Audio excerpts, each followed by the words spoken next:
एक बड़ी खबर सीजेपी के प्रदर्शन पर सोनम वांगचुक का बयान सामने आया है। आंदोलन को हाईजैक कर लिया गया। वांगचुक का कहना, आंदोलन में अराजक तत्व घुस चुके हैं। वांगचुक ने कहा, अराजक तत्वों ने हिंसा की।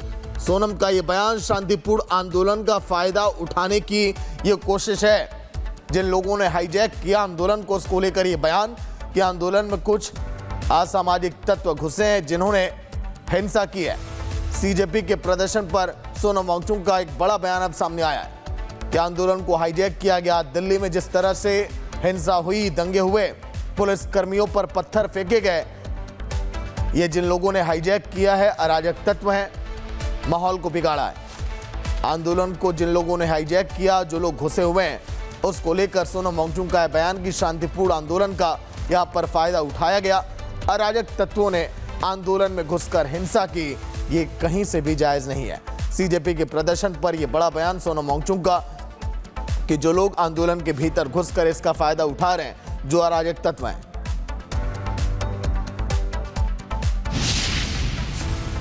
नमस्कार, रिपब्लिक भारत आप देख रहे हैं, मैं आपके साथ सागर मिश्रा। पेपर लीक पर सियासत अपने चरम पर है। एक तरफ पीएम मोदी का ऐलान है, फास्ट ट्रैक कोर्ट, दोषियों को सख्त सजा और युवाओं के भविष्य की गारंटी का दावा है, तो दूसरी ओर विपक्ष का सवाल भी है कि क्या सिर्फ ऐलान से भरोसा लौटेगा या जवाबदेही भी तय होगी। संसद से सड़क तक घमासान इस समय जारी है। आरोप प्रत्यारोप और राजनीतिक वार पलटवार के बीच सबसे बड़ा सवाल करोड़ों छात्रों के भविष्य का है। आखिर इस लड़ाई का अगला पड़ाव अब क्या होगा, देखिए आप।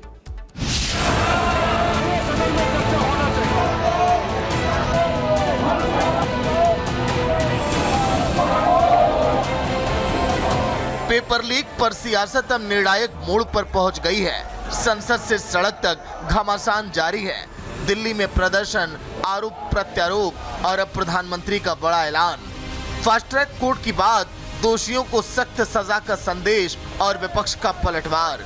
सवाल सिर्फ इतना है, क्या इस ऐलान से छात्रों का भरोसा लौटेगा या सियासी संग्राम और भी तेज होगा। आज सुबह सुबह प्रधानमंत्री नरेंद्र मोदी ने देश के युवाओं के भविष्य से खिलवाड़ करने वालों को कड़ी चेतावनी दी। पीएम ने कहा कि युवाओं का भविष्य सर्वोच्च प्राथमिकता है और पेपर लीक में शामिल दोषियों को बख्शा नहीं जाएगा। साथ ही दोषियों को शीघ्र सजा दिलाने के लिए फास्ट ट्रैक कोर्ट की दिशा में कदम उठाने की बात कही। युवाओं के भविष्य से खिलवाड़ करने वाले नहीं बचेंगे। युवाओं के भविष्य से खिलवाड़ बर्दाश्त नहीं होगा। वहीं गृह मंत्री अमित शाह ने भी दो टूक कह दिया, युवाओं के भविष्य से खिलवाड़ करने वालों को पछताना पड़ेगा। अमित शाह ने पीएम मोदी की घोषणा को युवाओं के भविष्य के लिए मील का पत्थर बताया। सरकार संसद में पेपर लीक पर चर्चा के लिए तैयार है। बीजेपी नेताओं ने प्रधानमंत्री के संदेश को व्यवस्था सुधार और छात्रों के हित में बड़ा कदम बताया। प्रधानमंत्री जी ने आज स्पष्ट रूप से कहा है कि छात्र हितों से अधिक महत्वपूर्ण कुछ भी नहीं है और इस विषय पर वो कृत संकल्पित हैं कि कठोर दंड दोषियों को मिलना चाहिए। इसलिए आज ही फास्ट ट्रैक कोर्ट के गठन का निर्णय लिया गया, अर्थात त्वरित गति से न्याय हो और तुरंत दोषियों को सजा मिले। माननीय प्रधानमंत्री ने आज सारी चिंताओं के बारे में खुलकर कहा है ना, कि पूरे सचिवों को निर्देश दिया कि पूरी कार्रवाई हो नौजवानों के लिए, फास्ट ट्रैक कोर्ट बने, जल्दी निर्णय हो, सजा मिले और बाकी कार्रवाई। सदन में हम बहस करने को तैयार हैं। कल माननीय स्पीकर ने कहा कि आइए बहस करें, सरकार ने कहा बहस करें। आप बहस करते नहीं हैं, बहस से भागते हैं और कहते हैं हमारी बात सुनी नहीं जाती और यहाँ धरना देते हैं। के जो ट्वीट है, this is a signal of our intent कि हम सिस्टम में बदलाव करना चाह रहे हैं। विपक्ष को इसी इश्यू को पॉलिटिसाइज करने का, उनके राजनीतिक फायदा को उठाने का उनका एजेंडा है। हम युवाओं से, जो जेन्युइन स्टूडेंट्स हैं, उनसे हम बातचीत कर रहे हैं। आज भी अपना स्टैंड बहुत क्लियर है। We want to have a discussion in the parliament on not just NEET, on whole education system. दूसरी ओर विपक्ष का कहना है कि सिर्फ ट्वीट नहीं, जवाबदेही भी तय होनी चाहिए। कांग्रेस और समाजवादी पार्टी ने सरकार से इस्तीफे और व्यापक चर्चा की मांग दोहराई। तो यूपी की सरकार चलते देख रहे हैं और भारत सरकार भी दिख रही है। अकाउंटेबिलिटी किसकी है? अकाउंटेबिलिटी किसकी है? सरकार की अकाउंटेबिलिटी थी। लगता तो ये है इनकी एबिलिटी इतनी दिखाई देती है कि जो अकाउंट भर दे वही अकाउंटेबिलिटी है इनके लिए। तो तुम खुद हमको रोक रहे हैं चर्चा। आज तो देखिए दरवाजा भी रोक दिया, हाँ, अंदर आने का। ऐसा कोई है? हम पार्लियामेंट मेंबर्स हैं और रूलिंग पार्टी गवर्नमेंट के लोग खुद दरवाजे पे ठहर के बंद करते हैं। हमको तो बाईपास रोड से आना पड़ा। तो ये उनको शर्म आना चाहिए। कहीं ना कहीं तो इनके साथ बैठ के बात करनी ही होगी। आप इतने सारे नौजवानों को नजरअंदाज नहीं कर सकते। कांग्रेस सांसद प्रमोद तिवारी पीएम मोदी पर आरोप लगा रहे हैं कि छोटे प्यादों को सजा देने के लिए फास्ट ट्रैक कोर्ट चलाएंगे। देश के नौजवानों पर जो जुल्म हो रहे हैं वह करोड़ों नौजवानों को प्रभावित कर रहा है। अगर हम आवाज उठा रहे हैं तो उसमें भी आपको राजनीति दिख रही है।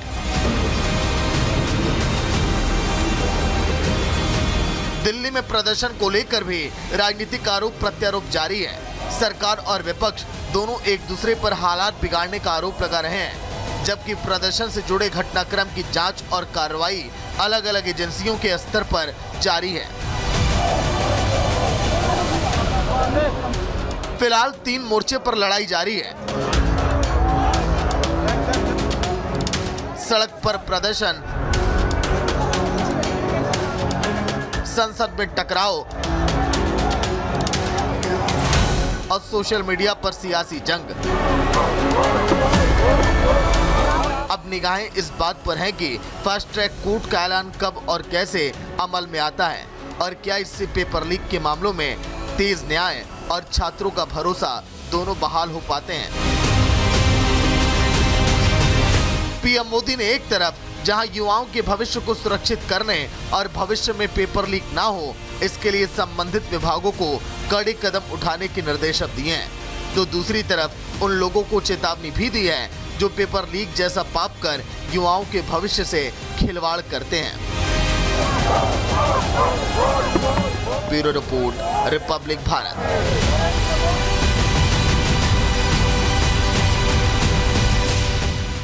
दिल्ली के जंतर मंतर पर प्रदर्शन के दौरान हुई हिंसा ने कई गंभीर सवाल अब खड़े कर दिए हैं। पुलिस का आरोप है कि प्रदर्शन के बीच कुछ असामाजिक तत्वों ने पुलिस कर्मियों पर पथराव किया, बैरिकेड तोड़े और कई जवानों को घायल भी कर दिया। वहीं प्रदर्शन से जुड़े पक्षों का यह भी कहना है कि उनकी बात सुनी जानी चाहिए। आखिर घटनास्थल पर क्या हुआ, पुलिस क्या दावा कर रही है और अब जांच किस दिशा में आगे बढ़ने लगी है, उसी पर देखिए ये रिपोर्ट।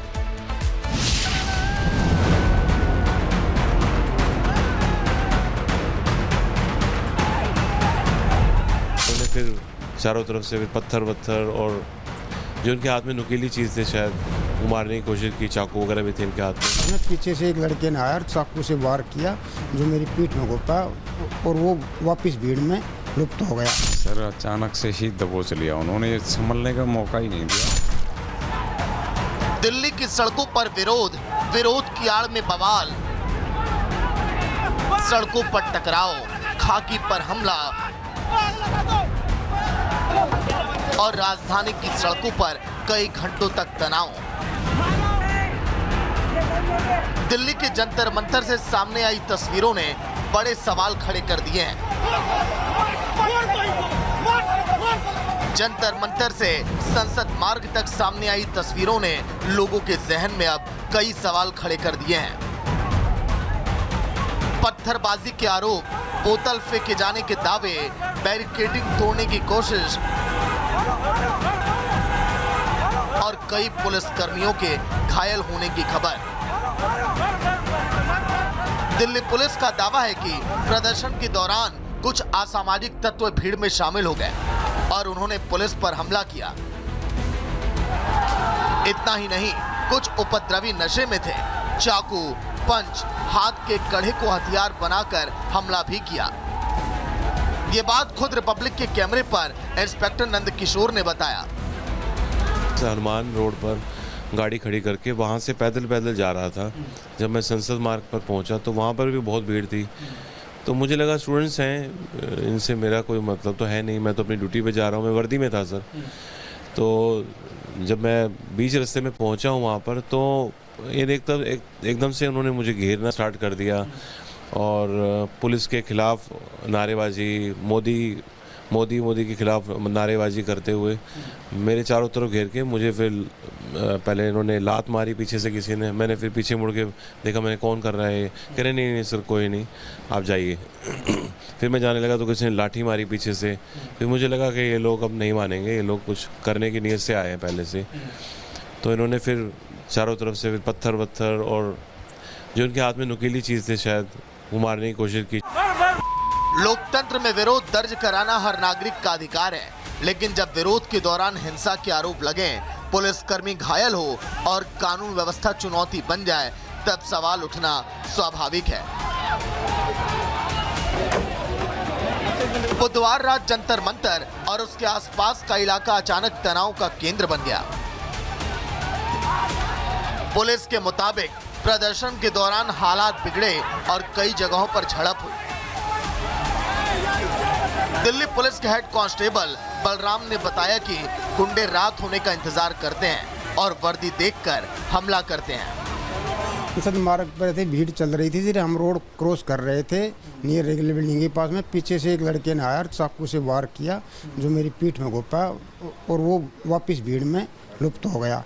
मैं दौड़ करके अपने जो साथी साइड में और खड़े थे मैं उनके पास भागा, अपनी जान बचा करके नहीं तो दोबारा से हमला नहीं वाले उस वही ऐसा चाकू का वार किया, मैं खून हो गया। उसके बाद में हमारे SHO साहब ने मेरे को हॉस्पिटल में जल्दी से जल्दी भिजवा। कितना गहरा घाव है पीठ पे? सर ये 2 इंच 2.5-3 इंच के चौड़ा है और 1.5 इंच से गहरा है, 1.5-2 इंच के है। वो चाकू ही जो पीछे से अचानक है जी, देखा मैंने भी नहीं, लेकिन चाकू नुमा है घाव, उसमें वो दिखाई दे रहा है कि कोई नकुली चीज चाकू से घोपा गया। सर अचानक से ही दबोच लिया उन्होंने, संभलने का मौका ही नहीं दिया। और कहाँ पर थे?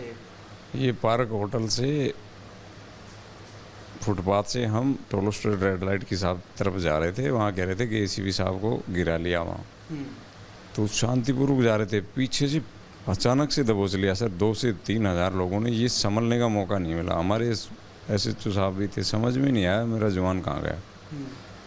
और इतना मारा है सर, ये हाथ तो पूरा काम नहीं कर रहा और सर में भी फ्रैक्चर भी है सर, और ये घाव है, 5-6 टाँके आए हैं। 5 टाँके आए हैं? हाँ लगभग 5 या 6 टाँके हैं। सोशल मीडिया पर सामने आई कई वीडियो में पुलिस के साथ बर्बरता, धक्का मुक्की, बैरिकेडिंग के पास अफरा तफरी और पुलिस के साथ टकराव की कई तस्वीरें सामने आई हैं। दिल्ली पुलिस के मुताबिक घटना में कई पुलिसकर्मी घायल हुए, जिनमें वरिष्ठ अधिकारी भी शामिल हैं। सभी का इलाज अब कराया गया है। 2 ACP घायल, 2 इंस्पेक्टर घायल, अन्य पुलिसकर्मी भी घायल। आज मेरी duty Jantar Mantar main protesting site पे थी। करीब 4 बजे के आसपास उनमें से 500-700 प्रोटेस्टिंग साइट से बाहर निकल के और पार्लियामेंट की तरफ जाने लग गए। तो उनको रोकने के लिए यहाँ बैरिकेडिंग कर रखी थी पार्लियामेंट स्ट्रीट के ऊपर। अचानक से ही उनमें से कुछ शरारती तत्वों ने पानी की बोतलें और पत्थर फेंकना शुरू कर दिया और जो एक पत्थर आके मेरे सिर पर लगा। घायल पुलिसकर्मियों का कहना है कि उन पर अचानक हमला हुआ। वहीं पुलिस का दावा है कि कुछ लोग भीड़ में शामिल होकर हिंसा कर रहे थे। दिल्ली पुलिस का कहना है कि पूरे घटनाक्रम की वीडियो फुटेज खंगाली जा रही है। CCTV, मोबाइल वीडियो और अन्य इलेक्ट्रॉनिक साक्ष्यों के आधार पर आरोपियों की पहचान की जा रही है। उधर इस पूरे घटनाक्रम को लेकर राजनीतिक बयानबाजी भी तेज हो गई है। अलग अलग दल अपने अपने दावे कर रहे हैं, जबकि जांच एजेंसियां घटनाओं के क्रम और जिम्मेदारी तय करने में जुटी हैं। सबसे बड़ा सवाल यही है कि लोकतांत्रिक विरोध की सीमा क्या है और यदि विरोध के दौरान हिंसा होती है तो जिम्मेदारी किसकी तय होगी। प्रदर्शन की आड़ में खाकी का खून बहाना अगर इनका हक है तो फिर कानून का डंडा चलाना पुलिस का धर्म है।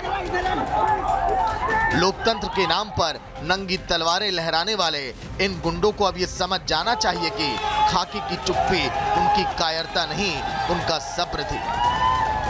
और जब सब्र का बांध टूटता है तो फिर हिसाब पाई पाई का होता है। पेपर लीक का मुद्दा अब सिर्फ भर्ती परीक्षाओं तक सीमित नहीं रहा। उत्तर प्रदेश की राजनीति में यह 2027 के विधानसभा चुनाव से पहले एक बड़ा सियासी मुद्दा भी बनता दिखाई दे रहा है। दिल्ली के जंतर मंतर से लेकर लखनऊ के मंच तक एक ही मुद्दे पर दो अलग अलग सियासी दावे। एक तरफ अखिलेश यादव जो देखिए सरकार से जवाब मांग रहे हैं, तो दूसरी तरफ है सीएम योगी आदित्यनाथ, विपक्ष पर युवाओं के साथ अन्याय का आरोप लगा रहे हैं। आखिर कैसे 27 का पूरा सियासी रोड मैप तैयार किया जा रहा है और ये लड़ाई सीजेपी पर आ चुकी है, देखिए आप।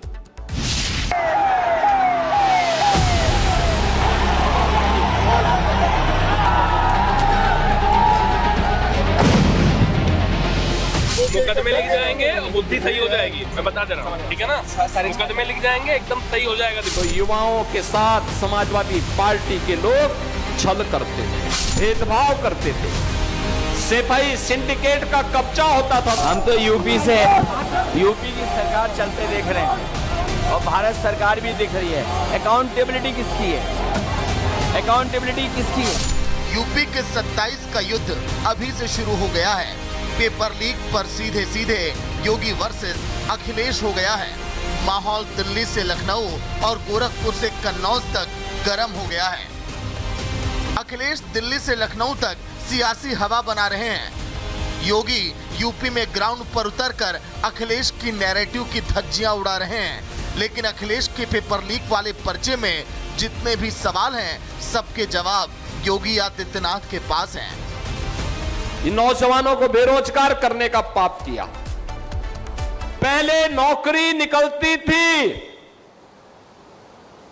तो युवाओं के साथ समाजवादी पार्टी के लोग छल करते थे, भेदभाव करते थे, सेफाई सिंडिकेट का कब्जा होता था नौकरी पे।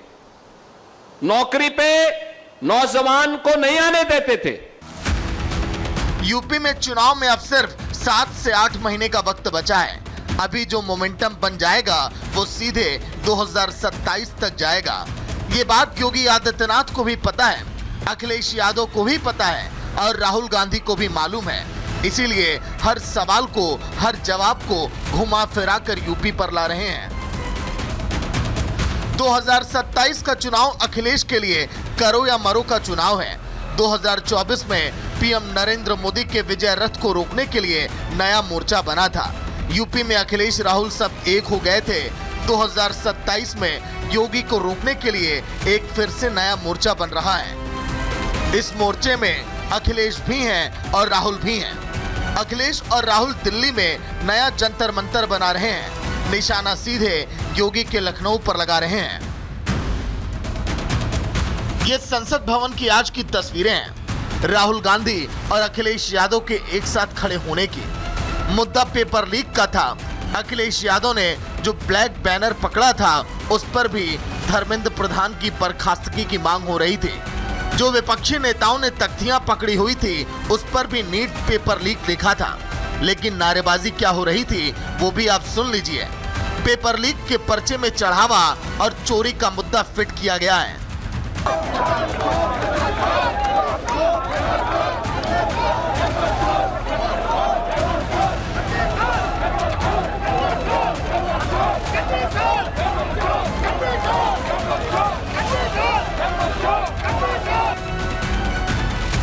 अखिलेश और राहुल ने दिल्ली में राम मंदिर की चढ़ावा चोरी का मुद्दा उठाया।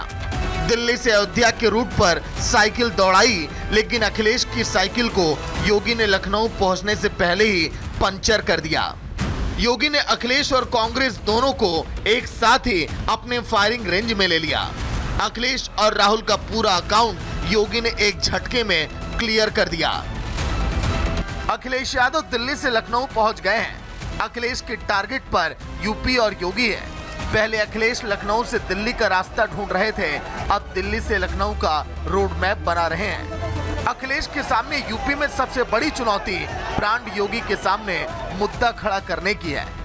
इसीलिए अखिलेश दिल्ली में नया जंतर मंतर बना रहे हैं। अखिलेश की कोशिश है कि कैसे भी दिल्ली का जंतर मंतर यूपी का चुनावी मुद्दा बने और अखिलेश की साइकिल दिल्ली से लखनऊ तक सरपट दौड़े। लगातार भारत सरकार के अंदर और भारत सरकार और यूपी सरकार में कंपटीशन चल रहा है कि कौन ज्यादा पेपर लीक कराएगा। अगर भारत सरकार पेपर लीक कराती है तो यूपी सरकार भी पेपर लीक कराती है। अगर वहां पर 150 पेपर लीक हुए हैं तो यहाँ पर 20 पेपर लीक हो चुके हैं। सोचिए, कोई कल्पना कर सकता है डबल इंजन की सरकार अपने आप को कहते हो, वहाँ लगातार पेपर लीक हो रहे हो। ये पेपर लीक नहीं हो रहे हैं, पेपर लीक कराए जा रहे हैं जिससे नौकरी न छात्रों को मिल जाए और नौकरी के साथ साथ आरक्षण का सवाल उठता है। जब तक मंत्री इस्तीफा नहीं देंगे तब तक सदन में हम लोग आवाज उठाते हैं। यही वजह है कि अखिलेश और राहुल दोनों दिल्ली में इतनी मेहनत कर रहे हैं, जंतर मंतर और छात्रों के नाम पर धरना प्रदर्शन कर रहे हैं। अखिलेश और राहुल का नया जंतर मंतर वाला फॉर्मूला 27 के चुनाव का शक्ति प्रदर्शन है और इस मिशन में राहुल और अखिलेश का हर सिपाही लगा हुआ है। यूपी में कुल वोटर्स 13 करोड़ 39 लाख है, जबकि इनमें से 3 करोड़ 23 लाख युवा वोटर हैं। 2022 में बीजेपी को 18 से 25 साल के युवा वोटर का 44%, बीजेपी को और सपा को 39% वोट मिला था। अखिलेश यादव जो दिल्ली में जंतर मंतर कर रहे हैं, जो राहुल गांधी के साथ मिलकर 27 का सियासी मंतर तैयार कर रहे हैं, अखिलेश युवाओं के वोट से 2027 में योगी पर चोट करना चाहते हैं। ये बात योगी आदित्यनाथ को अच्छे से पता है, इसीलिए योगी आदित्यनाथ खुद मैदान में उतर गए हैं। अब पेपर लीक पर युवा वोट की लड़ाई योगी और अखिलेश के बीच सीधे सीधे शुरू हो गई है। योगी यूपी में पेपर माफिया के पिक्चर पर ब्रेक लगा चुके हैं और नकेल माफिया की नकेल भी कस चुके हैं और ये बात पूरे यूपी को पता है। यूपी में पेपर लीक कराने वाले गिरोहों को उम्र कैद तक की सजा मिलेगी। पेपर माफिया से 1 करोड़ तक का जुर्माना वसूला जाएगा। इतना ही नहीं, परीक्षा का खर्च भी माफियाओं की संपत्ति कुर्क करके वसूलने का कानून योगी ने 2024 में ही बना दिया था। 2026 में यूपी में यूपी टेट की परीक्षा हुई और योगी ने उसका पर्चा भी लीक नहीं होने दिया। जंतर मंतर पर जो हो रहा है उसे लेकर यूपी में योगी आदित्यनाथ की फोर्स ने मोर्चा संभाल लिया है। आजमगढ़ में प्रदर्शन शुरू होने से पहले ही युवाओं को कथित तौर पर चेतावनी दी गई, ज्यादा देर तक दिखे तो मुकदमे हो जाएंगे और बुद्धि ठिकाने आ जाएगी। ये यूपी के युवा और उनके परिवार के वोट से तय होगा 27 में अखिलेश का जंतर मंतर वाला फॉर्मूला चलेगा या योगी का डबल इंजन का दम दिखेगा। ये तो 27 के चुनावों के बाद ही तय होगा। Bureau report, Republic Bharat.